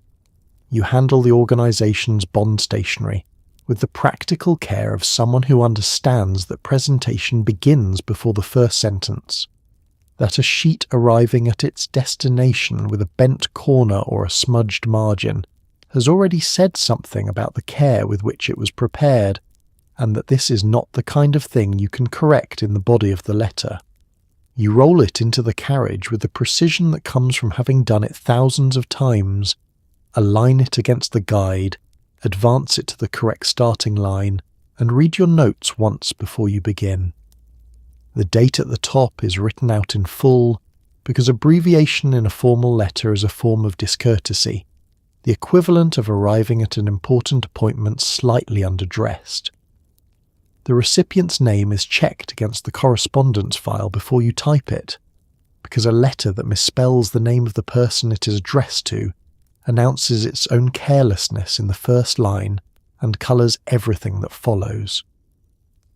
You have developed a habit of saying the name quietly to yourself as you type it, which sounds small, but has prevented more than one error in the years you have been doing this. The body of the letter you compose in your head before your hands begin, organising the information into the sequence that serves the reader rather than the writer. Because a letter arranged for the writer's convenience is a letter that makes the reader work, and making the reader work is a form of discourtesy that the organisation cannot afford and that you will not permit. You begin with what the reader needs to know before they can understand what follows. You end with what is required of them, stated plainly and without the softening language that turns a clear request into an ambiguous one. Between the opening and the close, every sentence earns its place by moving the communication forward, and any sentence that does not move it forward is removed before the letter leaves your desk. When it is finished, you read it through at the pace of the person who will receive it, which is slower than the pace at which you wrote it, because writing and reading are different activities, and a letter that seems clear at writing speed sometimes reveals a gap or an awkward phrasing at reading speed. If the letter is good, which it almost always is, you paperclip it to the carbon and place it in the outgoing tray and move to the next thing. Somewhere across the city or the country, a person will open an envelope and read these words and form an impression of this organisation that begins, invisibly and completely, with the care you brought to a sheet of cream-coloured bond paper on an ordinary Tuesday morning. You do not find this responsibility burdensome. You find it, in the honest part of yourself, exactly what the work is for. Trust in a 1950s office is not a thing that is offered quickly or acknowledged openly, but when it arrives it has a particular weight, a solidity you can feel in the changed quality of your interactions, in the documents that begin appearing on your desk that would not have been there 6 months ago, in the slight but unmistakable shift in the way your boss addresses you when there is no one else in the room. It does not come with a ceremony. There is no morning when someone sits across from you and says, "We trust you now," in the way that promotions are announced or raises are confirmed. It simply accumulates. the way most important things accumulate, through the repeated demonstration that you are someone whose discretion holds and whose judgment can be relied upon, and whose presence in the room, during the conversations that matter, does not change the character of those conversations. You first understood that you had been trusted, genuinely trusted, when your boss began leaving his office door open during telephone calls he would previously have closed it for. This was not an accident. You recognized it as a signal, quiet and deliberate, the kind that people in positions of authority use when they want to communicate something that the org chart provides no language for. He was telling you, in the only way available to him, that you were inside the circle now, that what passed through this office passed through you without concern, and that this was a condition he had arrived at through observation and was prepared to maintain. With trust came access, not the access of a title or a formal role, but the more practical access of someone who is consulted rather than merely informed, whose questions are answered rather than deflected, who is given the context behind a request rather than simply the request itself. When the Harrington matter was developing in the autumn, your boss told you what it actually was before the official documentation arrived, so that you could prepare the correspondence file and anticipate the calls without needing to be briefed each time something new came through. This was not standard practice. It was the practice of someone who had decided that the person at the outer desk was not a gatekeeper but a partner, within the limits that the era permitted the word to mean. The weight of being trusted is not something you carry lightly, and it is not something you have ever made the mistake of taking for granted. Every piece of information that arrives at your desk in confidence is treated as though its confidentiality is the most important thing about it, more important than its content, more important than anything you might do with it if you chose to. You have never chosen to. The value of trust is obvious once you understand it properly. It is the foundation on which everything useful in a working relationship is built, and a foundation, once cracked, does not repair itself simply because the cracking was unintentional or momentary. The trust also moves in both directions, which is something that took you a while to recognize fully. You trust your boss with things too, with your professional reputation, which rests partly on the quality of the work he presents that you have prepared, with your time, which he directs and which you give without always knowing precisely where it is going, with the fact that the arrangement between you, unwritten and uncontracted in any meaningful sense, will be honoured on his side as reliably as you honour it on yours. This mutual extension, quiet and practical and never spoken aloud, is the actual substance of the working relationship, more binding than any employment agreement, and more real than any organisational chart that attempts to describe what happens in this office on any given day. There are mornings when you think about what it means, concretely and practically, to be trusted in this position. It means the office functions better than it otherwise would. It means information moves through the right channels at the right speed. It means your boss can be away from his desk for an afternoon without the particular anxiety that would accompany the absence if you were a different kind of person sitting outside his door. These are not small things. They are in fact the whole thing, the substance beneath the surface of every ordinary working day, the reason the day runs as smoothly as it does, quiet and largely invisible and absolutely essential. The office has a calendar that runs parallel to the one on the wall, a rhythm of its own that you have come to know as well as the rhythm of any other season, with its own pressure points and its own reprieves and its own particular textures that return, reliably, at the same points each year. January arrives with a seriousness that December always promises and never quite delivers, a collective drawing in of breath and setting of intentions, new account books open to their first page, budgets under review, the year arranged on paper in a way that will bear only partial resemblance to how it actually unfolds. The office in January smells of fresh ink and the ghost of holiday absence, and everyone moves through it with the slightly formal energy of people who have remembered, after 2 weeks away, that they are professionals. February is the quiet month, the one that asks nothing spectacular of anyone and delivers nothing spectacular in return, and you have always had a particular affection for it on this account. The work is steady and uninterrupted. The telephone rings at its regular pace. The correspondence moves through the outgoing tray without drama, and there is a satisfaction in this ordinariness that the busier month cannot provide. You accomplish things in February that have been waiting since the autumn, the small organisational tasks that require sustained attention rather than urgency, the files that accumulated at year-end, the supply inventory that tells you what to order before you run out rather than after. Spring brings the quarterly reports, and with them a pressure that builds through April, a tightening of the office atmosphere you can feel in the shortened lunches and the later lights, and the way conversations in the hallway drop to a lower register when the numbers are not where they need to be. You prepare for this season the way you prepare for anything, by anticipating what will be needed and having it ready before it is requested, and by maintaining your own steadiness with enough consistency that the people around you can borrow from it when their own runs thin. This is one of the quieter services you provide, and one of the least visible, but you have noticed over the years that an office with someone steady at its centre weathers the difficult quarters differently than one without, and the difference is worth something, even unacknowledged.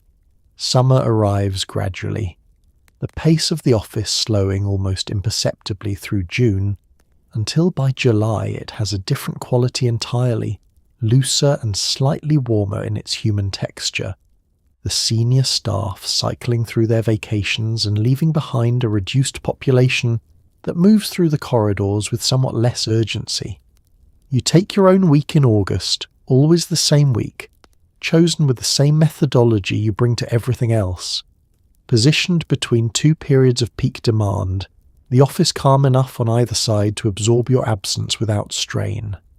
You spend the week doing very little, and find, every year, that very little is precisely what August requires.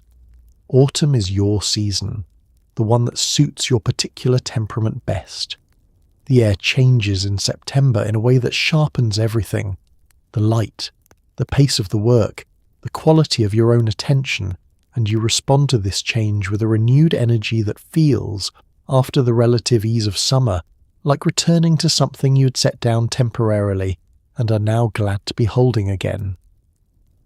The year-end preparations begin to take shape on the horizon, still far enough away to approach methodically rather than frantically, and there is a deep satisfaction in seeing them coming and beginning, quietly and without announcement, to get ready.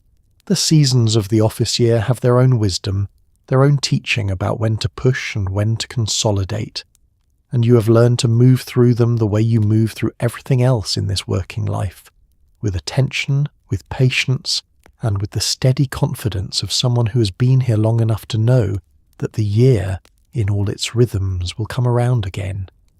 Every working day ends the same way, with a gesture so habitual it has become invisible, a small ritual of completion that takes no more than 2 minutes, and that you would not be able to describe in detail if asked, because you have done it so many times that it now happens below the level of conscious thought, in the reliable automatic space where all the most practiced things live.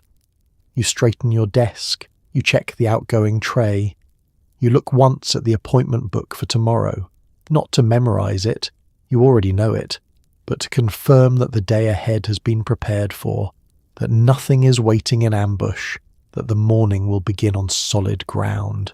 And then you put on your coat, and you turn off your desk lamp and you leave. The lamp going off is the last sound of your working day, a soft click that is also, in its small way, a period at the end of a very long sentence. In the moment after it, the desk sits in the ambient light of the office, still and organised and entirely ready for tomorrow, and you stand beside it for just a breath, barely long enough to register as a pause, before you pick up your bag and turn toward the elevator. You collect your coat from the closet near the ladies' room, the same hook every day, and you put it on in the corridor rather than at your desk, because putting it on at your desk would suggest that leaving is something you're in a hurry about, and you have never been in a hurry about leaving, not visibly, not in a way that might be read as eagerness to be somewhere other than here. This is another of the unwritten rules, absorbed so long ago that following it no longer feels like following a rule at all. It simply feels like the right order of things. The elevator arrives with its usual mechanical patience. You step in and press the lobby button and stand in the descending quiet while the floors count past.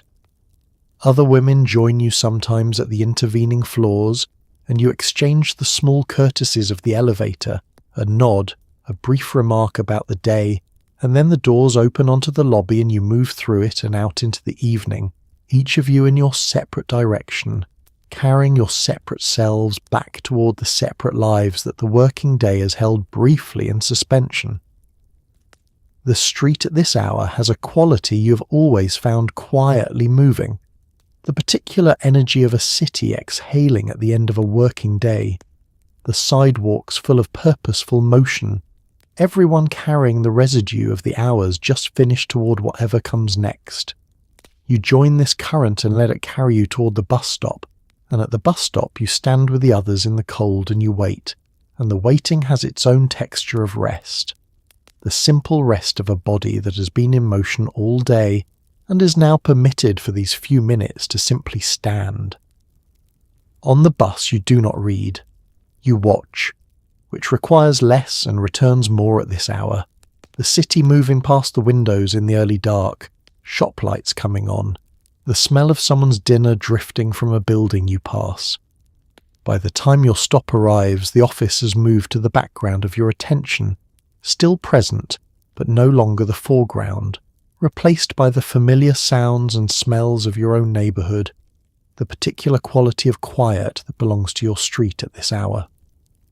You walk the last blocks at your own pace, which is slower than your working pace and more deliberate, each step a small transition between one version of yourself and another. You climb the stairs to your floor, unlock your door and step inside. The apartment receives you in the way that only a space entirely your own can receive you, without demand, without expectation, with the simple warmth of familiarity. You set your bag down in its place. You unclasp your brooch and set it in the small dish on the shelf. You stand for a moment in the quiet of the entryway and let the day settle completely around you, the way water settles after something has moved through it, finding its own level, returning to stillness. Tomorrow the alarm will sound. You will rise and begin again. The desk will be there, the blotter smooth, the pen uncapped, the morning light arriving at its low winter angle across the surface of everything you have arranged. The telephone will ring at 8:47 and you will answer it on the second ring, and your voice will be the same voice it always is, warm and steady and completely in command of whatever comes next. But that is tomorrow. Tonight the apartment is quiet and the evening is yours and the work for now is finished. You have done it well. You always do. And somewhere in the simple fact of that, in the ordinary completion of an ordinary day done with full attention and genuine care, there is something that does not require acknowledgement to be real, something that belongs entirely to you, as true and as solid and as quietly sufficient as anything this working life has ever asked you to carry. And so we come to the end of the day. The typewriters have gone quiet. The telephone has stopped ringing. The last letter of the afternoon has been folded into its envelope, sealed, and placed in the outgoing tray with the same care that was brought to the first one. The desk is straight. The blotter is smooth. The lamp has been switched off, and the office, for tonight, belongs to itself. We have spent this time with a woman who was never famous, whose name appeared in no headline, whose work left no monument that anyone thought to photograph or preserve, and yet the world she held together from that desk the appointments kept, and the correspondence answered and the files maintained and the days managed from their quiet centre outward, was as real and as necessary as anything the men in the corner offices ever put their names to. There were thousands of her, tens of thousands. Women who arrived before everyone else and left after the work was finished, who knew more than they were asked and said less than they knew, who brought to the ordinary hours of an ordinary working life a quality of attention and care that deserved more recognition than it ever received. They did not think of themselves as remarkable. They were simply doing what the day required, and doing it well, and coming back the next morning to do it again. So tonight, as you settle into the quiet, carry something of that with you. The care brought to a small thing, the steadiness held through a long day, the dignity of work done well in a room where no one is watching. They were just living, and they did it beautifully. Good night, sleep well, and thank you as always for being here.